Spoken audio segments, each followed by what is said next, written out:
The Flower Adornment Sutra. Archive.org. Translated in the Tang Dynasty by the Tripitaka Master Shramana Shikshananda of Khotan. Book 10. Different version from archive.org. An enlightening being asks for clarification.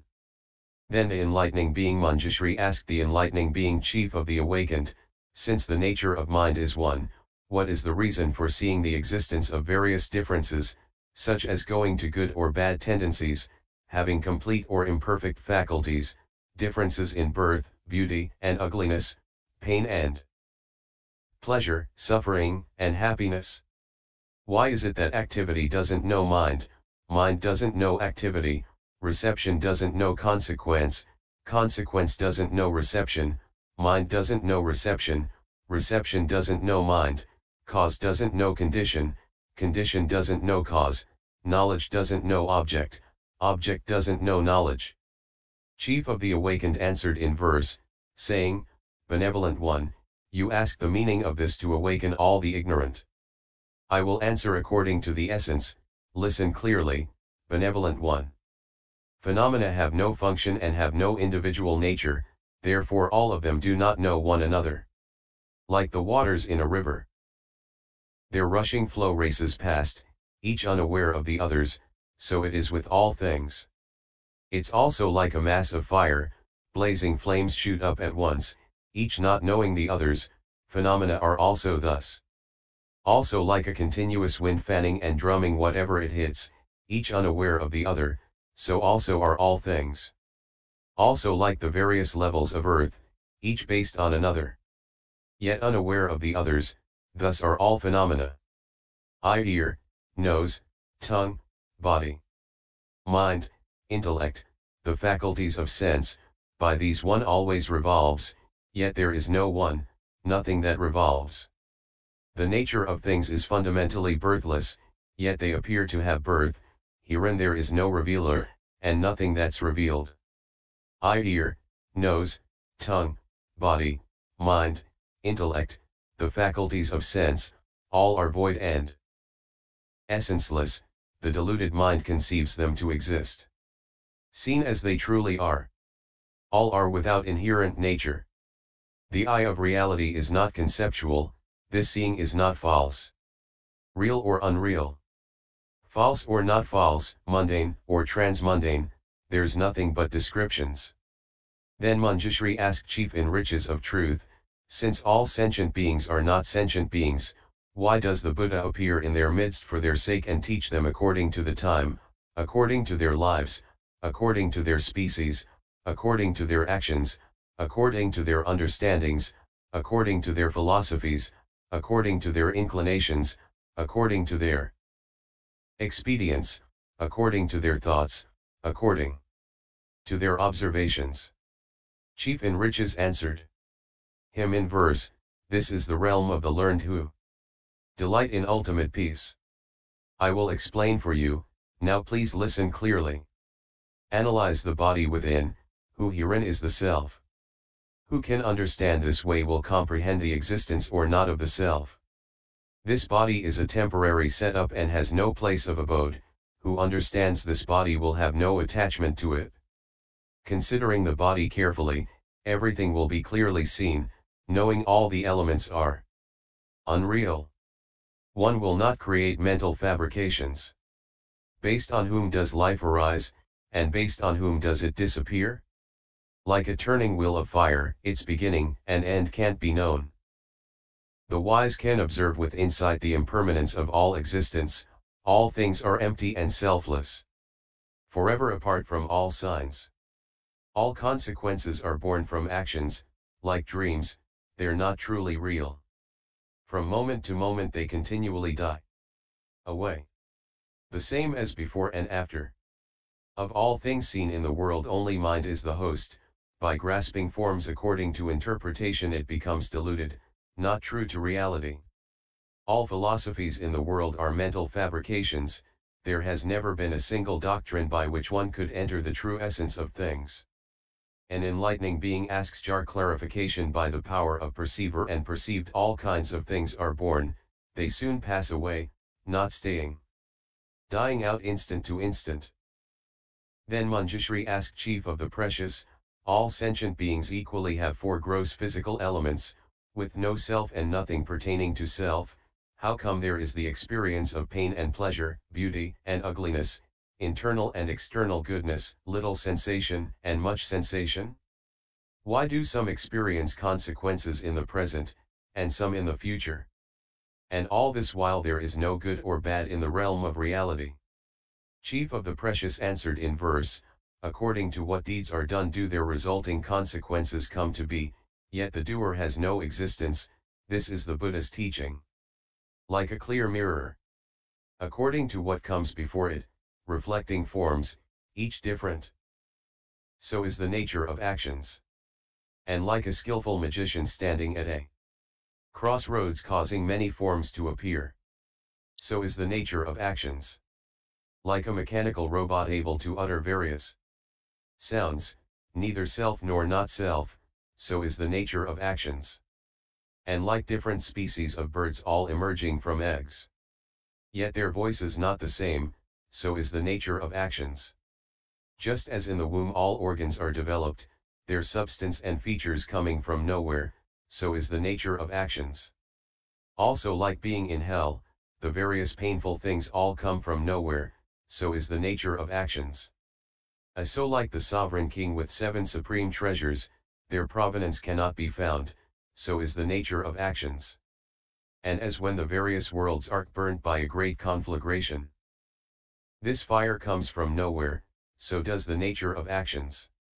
Then Manjushri asked Chief of the Virtuous, since that which the Buddhas realize is but one truth, how is it that they expound countless teachings, manifest countless lands, edify countless beings, speak in countless languages, appear in countless bodies, know countless minds, demonstrate countless mystic powers, are able to shake countless worlds, display countless extraordinary adornments, reveal boundless different realms of objects, whereas in the essential nature of things these differ, and characteristics cannot be found at all.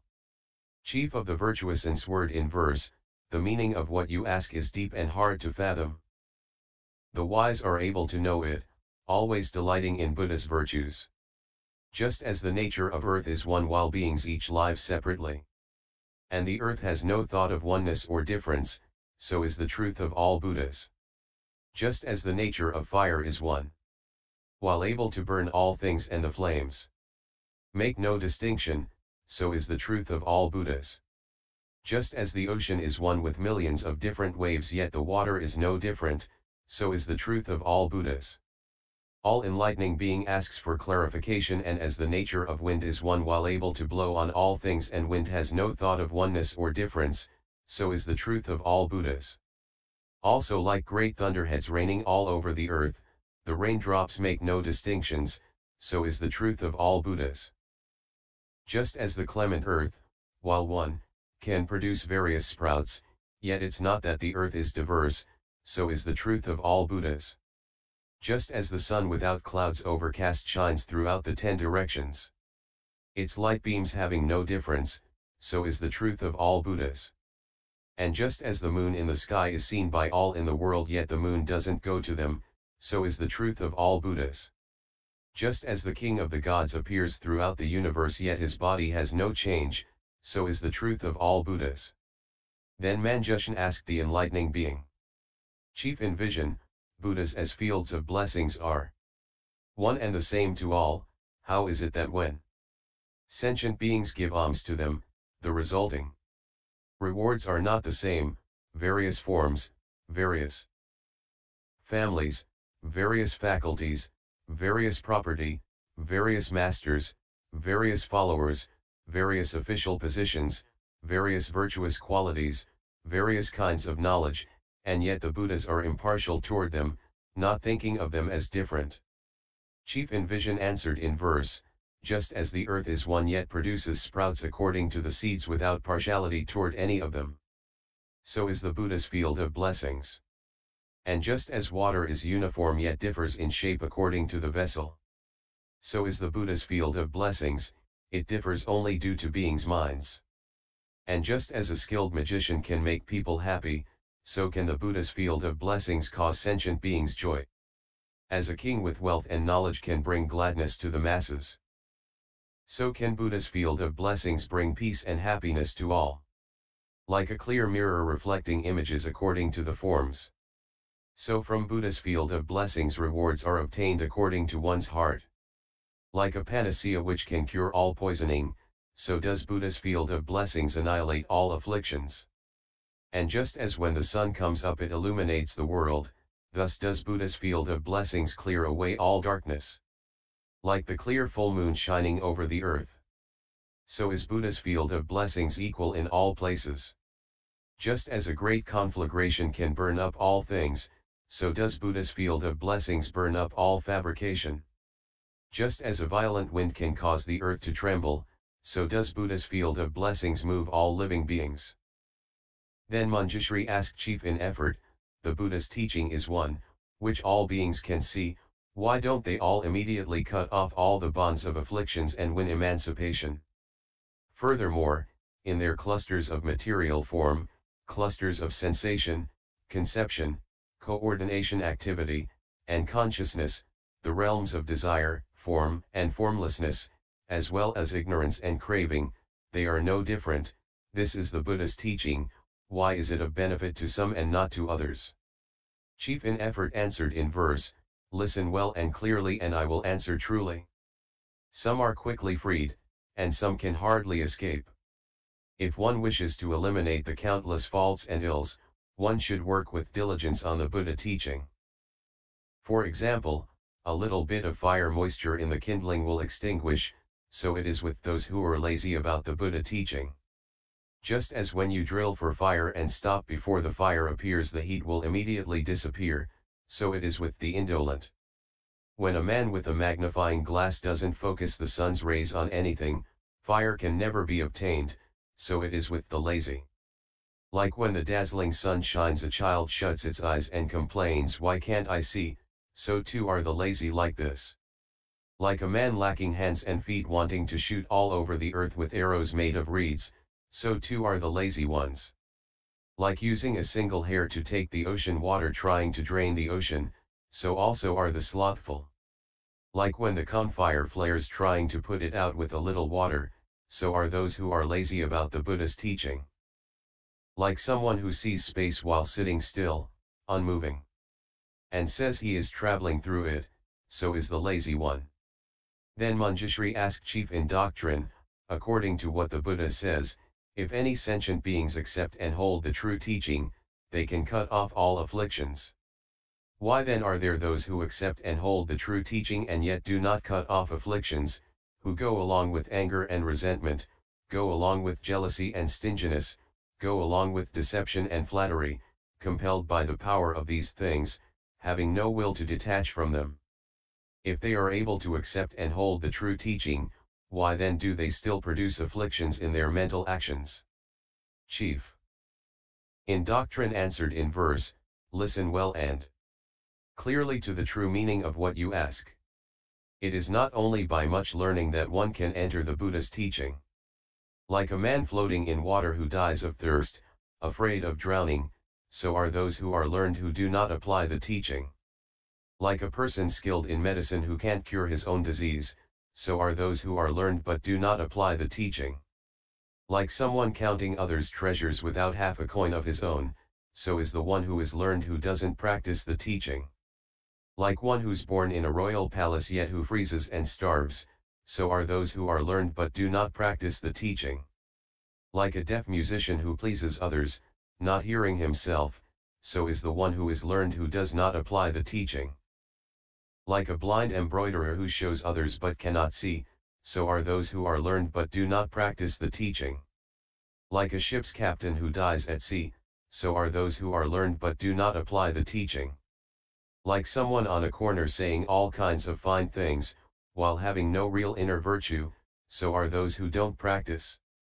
Then Manjushri asked Chief in knowledge, in the Buddha teaching, knowledge is chief, so why do the Buddhas, in dealing with people, sometimes praise generosity, sometimes praise self-control, sometimes praise tolerance, sometimes praise effort, sometimes praise meditation, sometimes praise wisdom, or again sometimes praise kindness, compassion, joy, and equanimity, yet all the while there is ultimately but one truth whereby to attain emancipation and realize complete perfect enlightenment. Chief in knowledge answered in verse, Son of Buddha. Most rare is the ability to know beings' minds. As for what you ask, listen well and I'll explain. Of the past, future, and present guides, none expounds just one method to become enlightened. Buddhas know beings' minds, their natures. Each different, according to what they need to be freed, thus do the Buddhas teach. To the stingy they praise giving, to the immoral they praise ethics, to the angry they praise tolerance, to the lazy they praise effort. To those with scattered minds they praise meditative concentration, to the ignorant, they praise wisdom, to the inhuman, they praise kindness and sympathy. To the malicious, compassion. To the troubled they praise joy. To the devious they praise equanimity. Thus practicing step by step, one gradually fulfills all Buddha teachings. It's like first setting up a foundation then building the room, generosity and self-control, like this, arc bases of enlightening beings practices. Just like building a castle to protect all the people, so are tolerance and effort protecting enlightening beings. And just as a universal monarch can bestow all felicities, so can kindness, compassion, joy, and equanimity give enlightening beings happiness. Then Manjushri asked, the Buddhas, the world-honored ones, attain emancipation by means of one path alone, why then are the things in the Buddha lands we see now various and not the same? That is to say, the worlds, the realms of beings, the teaching and training, the lifespan and auras of light, the miracles, the congregations, the modes of teaching and doctrinal bases, each have differences, yet all include all the truths of the Buddhas, whereby complete perfect enlightenment is attained answered in verse. Manjushri, truth is always thus, the kings of truth have just one truth. People unhindered by anything, they leave birth and death by one road. All the Buddha bodies are just one reality body, one in mind, one in wisdom, the same in power and fearlessness. According to their dedications when originally starting out for enlightenment, they developed such lands, congregations, and teachings. The adornments of all Buddha lands are totally complete, according to differences in beings' actions they seem to be unalike. The Buddha lands and Buddha bodies, the congregations and explanations, such Buddhist teachings as these no sentient beings can see when their minds are purified and their vows fulfilled. Such illuminated people then are able to see according to beings' mental inclinations and the force of the fruits of their deeds. There seem to them to be differences.